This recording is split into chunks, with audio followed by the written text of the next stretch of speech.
Please join me in welcoming Dr. Ben Carson.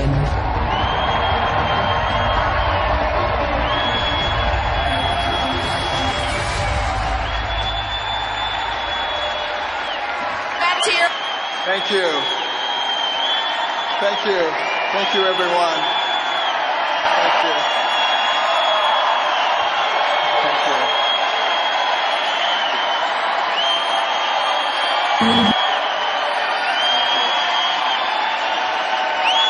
Thank you so much. Thank you. Thank you. All right. Don't eat up my time. Thank you.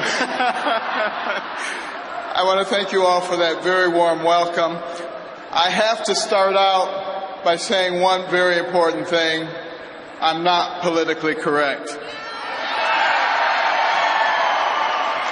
And I hate political correctness because it's antithetical to the founding principles of this country.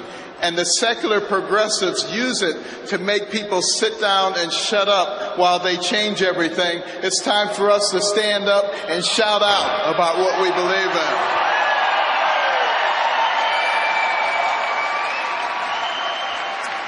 You know, I devoted my career to studying and operating on the human brain. This remarkable organ defines our humanity. It gives us the ability to not only feel and observe, but to reason.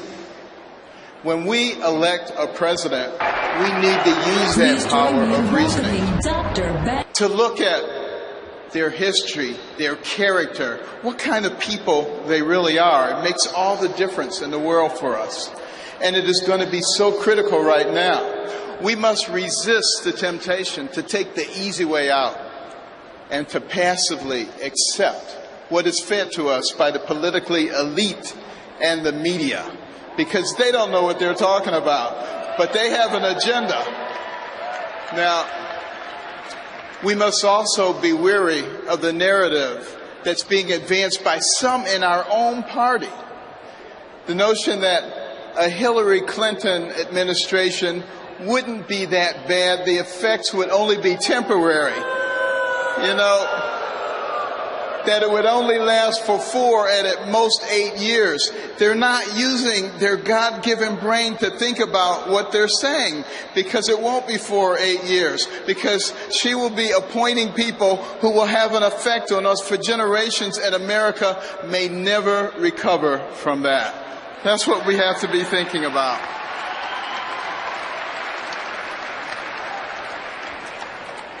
You know, interestingly enough, we have to start thinking about what would Hillary Clinton do if she was in fact the president.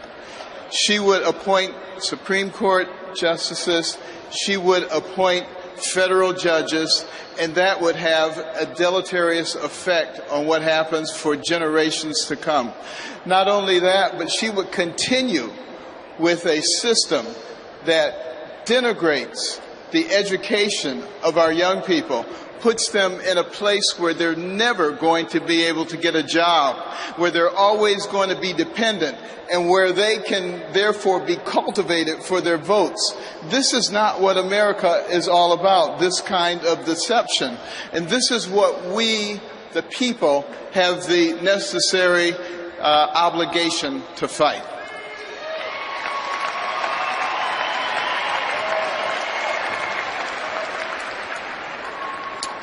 Now, one of the things that I have learned about Hillary Clinton is that one of her heroes, her mentors, was Saul Alinsky.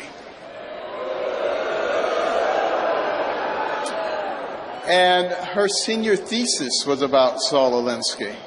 This was someone that she greatly admired and that affected all of her philosophies subsequently. Now, interestingly enough, let me tell you something about Saul Alinsky. He wrote a book called Rules for Radicals. On the dedication page, it acknowledges Lucifer, the original radical who gained his own kingdom. Now, think about that. This is a nation where our founding document, the Declaration of Independence, talks about certain inalienable rights that come from our Creator. This is a nation where our Pledge of Allegiance says we are one nation under God. This is a nation. This is a nation where every coin in our pocket and every bill in our wallet says, "In God we trust." So are we willing to elect someone as president who has as their role model somebody who acknowledges Lucifer? Think about that. The secular progressive agenda is antithetical to the principles of the founding of this nation. And if we continue to allow them to take God out of our lives, God will remove himself from us. We will not be blessed, and our nation will go down the tubes. And we will be responsible for that. We don't want that to happen. Now, Donald Trump, he understands this very well. He understands that the blessings of this nation come with the responsibility to ensure that they are available to all, not just the privileged few.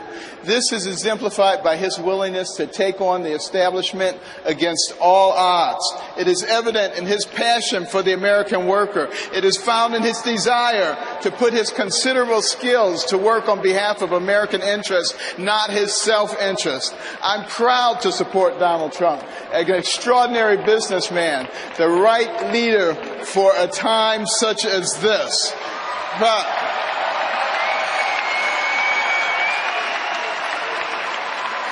But you know what? It is not about Donald Trump. It is not about me. It is about we, the people. And Thomas Jefferson said that we would reach this point because we, the people, would not be paying attention, and it would allow the government to grow, to expand, and to metastasize, and to try to rule us. But he said, before we turn into something else, we, the people, would recognize what was going on, what we were about to lose, and we would rise up and we would take control of our nation. And I say now is the time for us to rise up and take America back.